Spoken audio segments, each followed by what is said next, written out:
2026 피파 월드컵 개막을 일주일 앞두고 뉴욕시가 시민들과 방문객들의 안전을 지키기 위한 포괄적인 대책을 발표했습니다.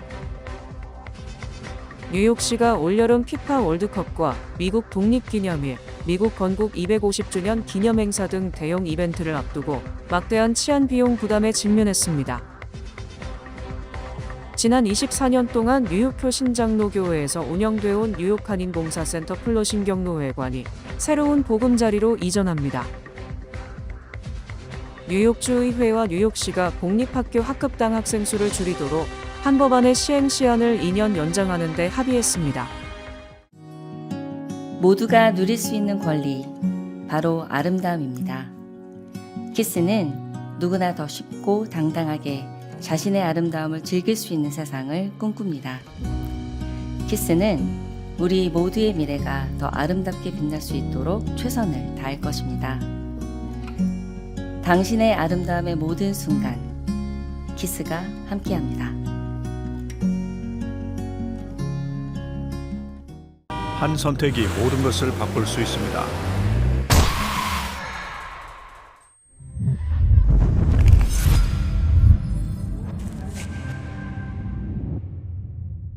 사고는 되감을 수 없습니다. 비즈니스도 이제 스마트하게 더 빠르고 더 편리해진 한미디지털 뱅킹 한미은행 제공입니다.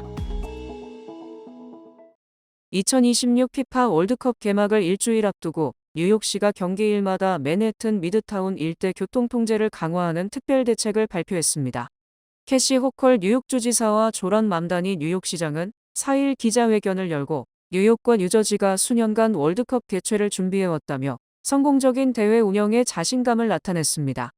뉴욕시는 뉴욕주와 MTA, 뉴저지 트랜짓, 월드컵 조직위원회와 협력해 교통과 안전대책을 운영할 계획이라고 밝혔습니다. 뉴욕시는 이번 대회 기간 뉴욕 뉴저지 지역에서 경기당 7만 8천 명 이상의 관중 이동이 예상되는 만큼 대중교통 이용이 가장 효율적인 이동 수단이 될 것이라고 강조했습니다. 조란 맘다니 뉴욕시장은 8차례 뉴욕 뉴저지 경기 일정에 맞춰 경기 당일을 그리드락 경보일로 지정하고 불필요한 차량 운행을 자제해달라고 당부했습니다. 시는 42가를 버스와 셔틀 전용 통로로 운영하고 5에비뉴와 6에비뉴 일부 차선을 경기장 셔틀버스 전용으로 전환해 경기 관람객 이동을 집중 관리할 계획입니다. 맘다니 시장은 월드컵 기간에도 뉴요커들이 안전하고 불편 없이 이동할 수 있도록 하는 것이 목표라고 밝혔습니다. 뉴저지 트랜짓은 경기 시작 약 4시간 전부터 펜스테이션에서 경기 관람객 중심으로 승객을 관리하고 33가와 32가 일부 구간은 대기 공간 확보를 위해 차량 통행이 제한됩니다. 또한 경기 당일에는 맨해튼 30가와 60가 사이 구간에서는 대형 트럭 배송이 경기 시작 6시간 전부터 종료 3시간 후까지 제한됩니다. 뉴욕시가 올여름 피파 월드컵과 미국 독립기념일, 미국 건국 250주년 기념행사 등 대형 이벤트를 앞두고 막대한 치안 비용 부담에 직면했습니다. 제시카 티시 뉴욕시 경찰국장은 2일 시의회 예산 청문회에서 관련 행사 안전 관리에 최소 9,200만 달러가 필요할 것으로 추산된다고 밝혔습니다. 뉴욕시는 수백만 명의 방문객이 몰릴 것으로 예상되는 만큼 대규모 경비 인력과 장비 투입이 불가피하다고 설명했습니다. 뉴욕시경은 행사 기간 차량 돌진 공격과 군중 밀집 지역을 겨냥한 테러 가능성을 가장 큰 위협으로 보고 있습니다. 특히 7월 1일부터 7일까지는 주요 행사 일정이 겹치면서 대부분의 경찰관이 12시간 교대 근무에 투입될 예정입니다. 추가 예산은 초과 근무 수당과 장비 구매, 드론 운영 등에 사용될 계획이며 뉴욕시는 대규모 인파가 몰리는 행사 안전 관리에 총력을 기울인다는 방침입니다. 지난 24년 동안 뉴욕교 신장로교회에서 운영되어온 뉴욕 한인봉사센터 플러싱 경로회관이 새로운 보금자리로 이전합니다. KCS 플러싱 경로회관이 오는 8일부터 플러싱 비전센터에서 공식 운영을 시작한다고 밝혔습니다. 새 회관은 대중교통 이용이 편리하고 주변 편의시설이 잘 갖춰져 있어 어르신들이 보다 쾌적한 환경에서 다양한 프로그램에 참여할 수 있을 것으로 기대됩니다. 경로회관 이전 이후에도 점심 식사 제공을 비롯해 교육 프로그램, 건강 증진 활동, 레크리에이션 프로그램 등 기존 서비스는 중단 없이 계속 운영됩니다. 뉴욕주의회와 뉴욕시가 공립학교 학급당 학생 수를 줄이도록 한 법안의 시행 시한을 2년 연장하는 데 합의했습니다. 이에 따라 뉴욕시는 당초 2027에서 2028학년도까지 완료해야 했던 학급 규모 감축을 2029에서 2030학년도까지 단계적으로 시행하게 됩니다. 해당 법은 유치원부터 3학년까지는 학급당 20명, 4에서 8학년은 23명, 고등학교는 25명 이하로 학생 수를 제한하도록 규정하고 있습니다. 이번 합의에 따라 뉴욕시는 올해 전체 학급의 70%를 기준에 맞추고 이후 3년 동안 매년 10%씩 추가로 기준을 충족해야 합니다. 뉴욕시는 교실 부족과 교원 채용난으로 당초 시한을 맞추기 어렵다고 주장해왔으며 시 당국은 이번 연장으로 약 5억 달러의 예산을 절감할 수 있을 것으로 보고 있습니다. 교사 노조는 일정 연장이 현실적인 조치라고 평가한 반면 일부 학부모들은 과밀 학급 해소가 또다시 미뤄졌다며 우려를 나타냈습니다. 뉴욕시가 도심교통 혼잡과 대기오염을 줄이기 위해 친환경 배송 시스템인 마이크로허브 사업을 확대합니다. 뉴욕시 교통국은 최근 맨해튼 파이낸셜 디스트릭트와 어퍼이스트 사이드에 신규 마이크로허브 2곳을 추가 설치하고 시범 사업 2단계에 들어갔다고 밝혔습니다. 마이크로허브는 대형 배송 트럭이 거점에 물품을 내려놓은 뒤 화물용 전기 자전거와 전기밴, 손수레 등이 최종 배송을 맡는 방식으로 운영됩니다. 교통국에 따르면 지난해 어퍼웨스트 사이드에서 시작된 시범 사업은 지금까지 3,000회 이상의 대형 트럭 운행을 대체한 것으로 집계됐습니다. 현재 하루 수백 건의 배송이 화물용 전기자전거 등을 통해 이루어지고 있으며 아마존과 넷제로 로지스틱스 등 물류업체들도 참여하고 있습니다.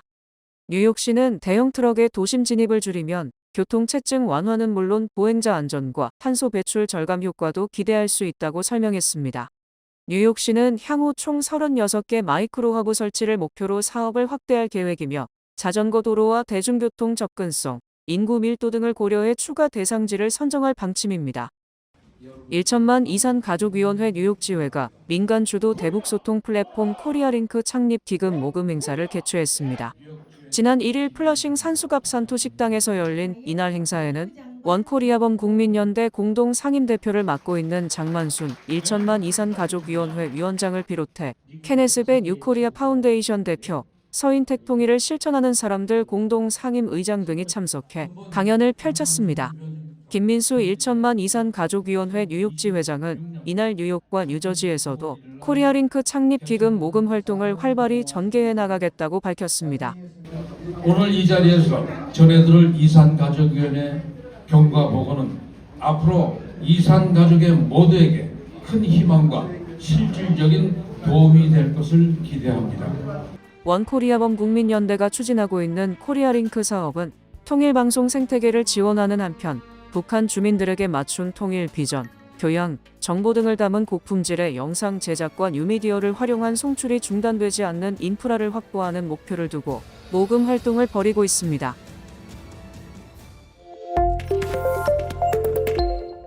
도널드 트럼프 대통령이 의회 승인 없이 이란과의 전쟁을 할 수 있는 권한을 제한하기 위한 민주당 주도의 결의안이 공화당 이탈표에 힘입어 지난 3일 연방 하원을 통과했습니다. 이날 하원 본회의에서 해당 결의안은 찬성 215표, 반대 208표로 가결됐습니다. 결의안은 트럼프 대통령이 임박한 공격으로부터 미국과 동맹국, 파트너 국가를 방어하는 경우를 제외하고는 의회의 승인 없이 이란에 대한 적대 행위에 참여 중인 미군을 철수하도록 요구하는 내용을 담고 있습니다. 상원과 마찬가지로 하원도 공화당이 민주당과 근소한 차로 과반 의석을 보유하고 있지만 공화당 의원 4명이 민주당에 동의하면서 결의안이 통과됐습니다. 해당 결의안은 곧 상원 표결에 붙여질 전망입니다. 다만 상원을 통과하더라도 실제 법적 효력을 가질 수 있을지는 불확실합니다. 이 때문에 이날 하원 통과는 실질적인 제약보다는 상징적 의미가 크다고 주요 언론은 평가했습니다. 의회가 대통령에게 군대 철수를 강요할 수 있는지에 대해서도 법적 논란이 있을 수 있습니다. 트럼프 행정부는 의회가 대통령의 전쟁 권한을 제한하려는 시도를 위헌이라고 주장해왔습니다. 도널드 트럼프 대통령이 이달 중순 백악관에서 개최되는 UFC 대회를 위해 건립 중인 경기장을 연구시설로 둘 가능성을 시사했습니다. 트럼프 대통령은 지난 3일 자신의 틱톡 계정에 올린 영상에서 UFC 경기장에 대해 나는 경기장을 보고 있는데 어쩌면 우리는 그것을 영원히 철거하지 않을 수 있다고 말했습니다. 그러면서 그는 UFC 경기장을 에펠탑이 영구적인 시설로 남게 된 과정과 비교해 언급했습니다. 프랑스 파리의 상징물인 에펠탑은 1889년 세계박람회를 위해 건립된 임시 구조물이었습니다. 미국 건국 250주년을 맞아 오는 14일 백악관 사우스론에서는 UFC 대회 UFC 프리덤 250이 개최됩니다. 이날은 트럼프 대통령의 80번째 생일입니다. 그는 경내 바깥에 설치된 스크린을 통해 최대 10만 명이 경기를 무료로 시청할 수 있다고 밝혔습니다. 경기장은 4,500석 규모로 짓고 있습니다. 도널드 트럼프 행정부가 강제노동 생산품 수입 문제를 이유로 한국을 비롯한 60개국에 최소 10%의 추가 관세를 부과하겠다고 밝힌 것을 두고 법원 판결로 제동이 걸린 상호 관세를 사실상 다른 법적 근거를 통해 되살리려는 시도라는 평가가 나옵니다.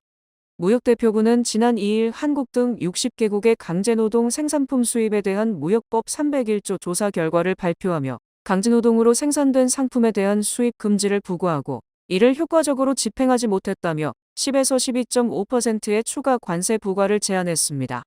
한국에는 일본, 영국 등과 함께 12.5%의 관세율이 적용됐습니다. USTR에서는 지난 3월부터 외국 정부의 차별적 무역 관행에 대응할 수 있도록 하는 무역법 301조를 근거로 강제노동 제품 수입과 과잉 생산 문제에 대한 조사를 진행해 왔습니다. 외신들은 트럼프 행정부가 관세 체제를 유지하기 위해 강제노동 문제를 명분으로 내세우고 있다고 평가했습니다. 무역법 301조를 근거로 한 이번 관세 조치는 이전보다 법적 도전에 직면할 가능성이 낮다는 분석입니다. 연방준비제도가 중동 전쟁에 따른 에너지 가격 상승이 미국 경제 전반에 새로운 물가 압력으로 작용하고 있다고 진단했습니다. 연준은 지난 3일 공개한 경기 동향 보고서에서 중동 분쟁과 연계된 에너지 비용 상승이 물가 압력의 주요 원인으로 작용하고 있다고 밝혔습니다. 연준은 에너지 가격 상승의 영향이 해운 포장식료품, 비료 등 다양한 산업으로 번지고 있으며 소비자들 사이에서도 연료비 상승에 대한 우려가 커지고 있다고 전했습니다. 미국 경제는 전반적으로 완만한 성장세를 유지하고 있는 것으로 나타났습니다. 12개 연방준비은행 관할 지역 가운데 10곳에서 경제활동이 소폭 증가했습니다. 다만 기업들은 비용 부담이 커지는 가운데 소비 심리가 약화되고 있다는 점을 우려하는 것으로 조사됐습니다. 연준은 높은 불확실성과 소비 지출 둔화 조짐에도 향후 6개월 경기 전망은 대체로 변화가 없다고 기업들이 응답했다고 밝혔습니다. 고용시장은 눈에 띄는 확장세도 위축세도 없는 상태입니다. 보고서는 대부분 지역에서 고용은 필수 인력 충원이나 퇴직자 대체 수준에 머물렀다며 기업들이 신규 채용에 신중한 태도를 유지하고 있다고 설명했습니다. 시장에서는 오는 16에서 17일 열리는 FOMC 회의에서 기준금리가 동결될 가능성을 높게 보고 있습니다. 아메리칸 항공은 일부 국내선 운항을 일시 중단하기로 했으며 다른 주요 항공사들도 항공권과 수화물 요금을 잇따라 인상하면서 항공유 가격 상승 여파가 여행객들에게도 영향을 미치고 있습니다. 아메리칸 항공은 오는 8월과 9월 LA 국제공항 출발 노선 4개를 포함한 국내선 6개 노선 운항을 일시 중단한다고 밝혔습니다. 대상 노선은 LA와 클리블랜드, 콜럼버스, 피츠버그, 워싱턴 덜레스 공항을 연결하는 노선과 샬럿 온타리오, 샬럿 세크라멘토 노선입니다. 아메리칸 항공은 계절적 수요 변화에 따른 운항 조정이라고 설명하면서 해당 승객들에게는 대체 항공편이나 환불을 제공할 계획이라고 밝혔습니다. 업계에서는 이번 조치가 최근 항공사들이 직면한 비용 부담을 보여주는 사례라고 분석하고 있습니다. 실제로 국내선 항공권 가격은 꾸준히 상승하고 있습니다. 최근 조사에 따르면 국내선 왕복 항공권 평균 가격은 지난해 같은 기간보다 19% 오른 489달러를 기록했습니다. 특히 가장 저렴한 항공권 가격은 23% 가까이 상승해 여행객들이 체감하는 부담은 더욱 커진 것으로 나타났습니다. 금이 미국 국채를 제치고 세계중앙은행의 최대 준비자산으로 올라섰습니다. 유럽중앙은행의 지난 2일 보고서에 따르면 2025년 말을 기준으로 전 세계 중앙은행 준비자산에서 금이 차지하는 비중은 1년 만에 7%포인트 증가한 27%에 달했습니다. 미국 국채 비중은 같은 기간 25%에서 22%로 떨어졌습니다. 유로화 표시 자산은 15%로 큰 변동이 없었습니다. 크리스틴 라가르드 22 총재는 지정학적 긴장이 중앙은행의 금 수요를 강하게 견인하고 있다고 말했습니다. 전 세계 중앙은행들은 현재 약 3만 6천 톤 이상의 금을 보유한 것으로 파악됐습니다. 금값이 최근 2년 동안 약 2배 폭등한 것도 비중 확대의 이유가 됐습니다. 금값은 지난 1월 사상 최고치인 트로이온스당 5,500달러를 돌파했다가 현재 4,500달러 수준에서 움직이고 있습니다. 영국 파이낸셜 타임스는 이러한 중앙은행들의 준비자산 분포 변화를 중앙은행들이 기축통화 역할을 하는 미 달러화의 대안을 모색하려는 시도로 분석했습니다. 뱅크 오브 오프 주택융자 사전 승인으로 내 집 마련의 꿈을 이루세요. 뱅크 오브 오프의 경쟁력 있는 주택융자는 다양한 맞춤형 사전 승인 프로그램을 제공합니다. 지금 뱅크 오브 오프 모기지 전문가와 상담하세요. 이 프로그램은 뱅크 오브 오프 제공입니다. 주요 단신 전해드립니다. 민권센터가 오는 11일 오전 10시부터 오후 1시까지 라면, 밥, 참치캔, 소금, 식용유 등의 무료 식품을 나누는 행사를 개최합니다. 참가자들은 반드시 사전 등록을 해야 합니다. 메인주 포틀랜드 해변에서 10여 년 전 숨진 채 발견된 여성의 신원이 한국 국적의 김병란 씨로 밝혀졌습니다. 뉴욕 닉스가 27년 만에 진출한 2025에서 2026 NBA 챔피언 결정전 1차전에서 에이스 제일런 브런슨의 맹활약으로 샌안토니오 스퍼스를 105대 95로 제압하며 53년 만에 우승을 위한 발걸음을 시작했습니다. 도널드 트럼프 대통령이 토드 블렌치 연방법무장관 대행이 자신의 정적 관련 수사와 반무기화 기금 추진 등에서 기대에 부응했다고 판단해 정식 장관으로 지명하겠다고 밝혔습니다.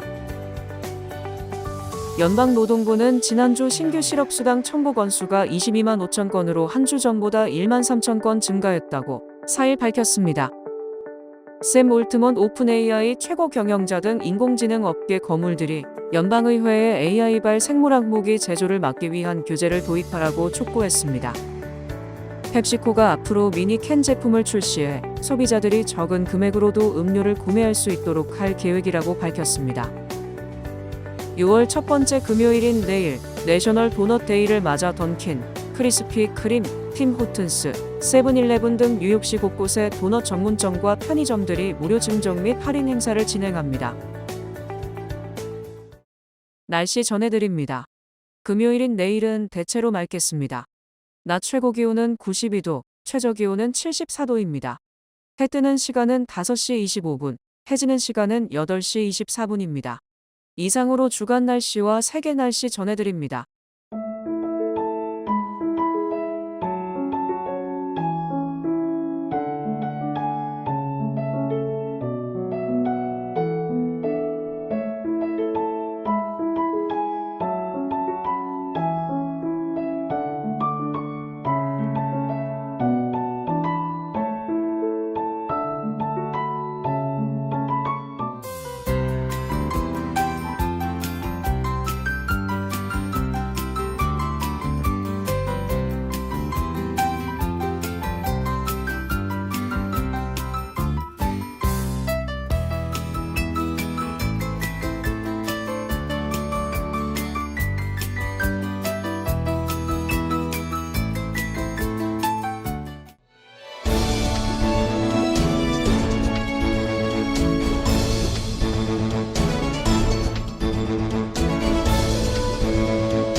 이상으로 6월 4일 목요일 TKC 뉴스데스크 여기서 마치겠습니다.